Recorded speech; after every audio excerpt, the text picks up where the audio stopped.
मसीह में प्रिय भाइयों एवं बहनों, आप सब लोगों को जय मसीह की। इस वीडियो में मैं आप लोगों को बाइबल के वचन से हस्बैंड और वाइफ्स ऑर्डर, मतलब परमेश्वर ने पतियों और पत्नियों को साथ में किस तरह रहना है, उन दोनों को क्या क्या आदेश दिया गया है, इसके बारे में बताने जा रही हूँ। इसे सुनकर आपको ईश्वर की आशीष मिले। बाइबल का वचन कहता है, हे पत्नियों, अपने अपने पति के ऐसे अधीन रहो जैसे प्रभु के, क्योंकि पति तो पत्नी का सिर है, जैसे कि मसीह कलीसिया का सिर है और आप ही देह का उद्धार करता है। पर जैसे कलीसिया मसीह के अधीन है, वैसे ही पत्नियां भी हर बात में अपने अपने पति के अधीन रहें। हे पतियों, अपनी अपनी पत्नी से प्रेम रखो, जैसा मसीह ने भी कलीसिया से प्रेम करके अपने आप को उसके लिए दे दिया, कि उसको वचन के द्वारा जल के स्नान से शुद्ध करके पवित्र बनाए और उसे एक ऐसी तेजस्वी कलीसिया बनाकर अपने पास खड़ी करे, जिसमें न कलंक, न झुर्री, न कोई ऐसी वस्तु हो, वरन पवित्र और निर्दोष हो। इसी प्रकार उचित है कि पति अपनी अपनी पत्नी से अपनी देह के समान प्रेम रखे। जो अपनी पत्नी से प्रेम रखता है, वो अपने आप से प्रेम रखता है, क्योंकि किसी ने कभी अपने शरीर से बैर नहीं रखा, वरन उसका पालन पोषण करता है, जैसा मसीह भी कलीसिया के साथ करता है, इसलिए कि हम उसकी देह के अंग हैं। इस कारण पुरुष माता पिता को छोड़कर अपनी पत्नी से मिला रहेगा और वे दोनों एक तन होंगे। यह भेद तो बड़ा है, पर मैं मसीह और कलीसिया के विषय में कहता हूँ। पर तुम में से हर एक अपनी पत्नी से अपने समान प्रेम रखे और पत्नी भी अपने पति का भय माने। वैसे ही हे पतियों, तुम भी बुद्धिमानी से पत्नियों के साथ जीवन निर्वाह करो और स्त्री को निर्बल पात्र जानकर उसका आदर करो, यह समझकर कि हम दोनों जीवन के वरदान के वारिस हैं, जिससे तुम्हारी प्रार्थनाएं रुक न जाएं।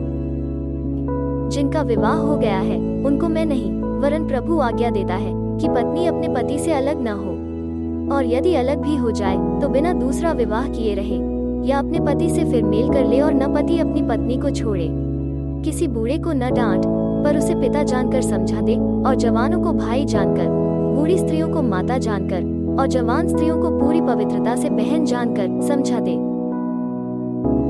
इसलिए हे भाइयों, जो बातें सत्य हैं, और जो बातें आदरणीय हैं, और जो बातें उचित हैं, और जो बातें पवित्र हैं, और जो बातें सुहावनी हैं, और जो बातें मनभावनी हैं, अर्थात जो भी सद्गुण और प्रशंसा की बातें हैं, उन्हीं पर ध्यान लगाया करो।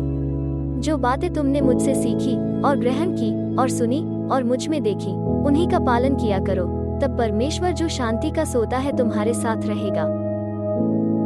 बाइबल का वचन आगे कहता है, कोई गंदी बात तुम्हारे मुंह से न निकले, पर आवश्यकता के अनुसार वही निकले जो उन्नति के लिए उत्तम हो, ताकि उससे सुनने वालों पर अनुग्रह हो।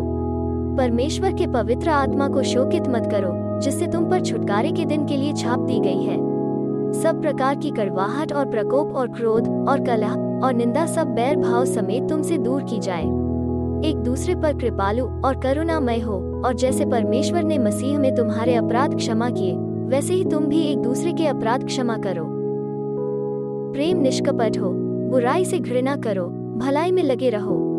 भाईचारे के प्रेम से एक दूसरे पर स्नेह रखो, परस्पर आदर करने में एक दूसरे से बढ़ चलो। प्रयत्न करने में आलसी न हो, आत्मिक उन्माद में भरे रहो, प्रभु की सेवा करते रहो। आशा के विषय में आनंदित सी, क्लेश के विषय में धैर्य रखें, प्रार्थना के विषय में स्थिर रहें। पवित्र लोगों को जो कुछ अवश्य हो, उसमें उनकी सहायता करो, पहुनाई करने में लगे रहो। मेरे प्रिय भाइयों एवं बहनों, बाइबल का वचन अगर आपको अच्छा लगा, वीडियो को लाइक करें और इसे ज्यादा से ज्यादा फैलाने में मदद करें, और हाँ, चैनल को सब्सक्राइब जरूर करें।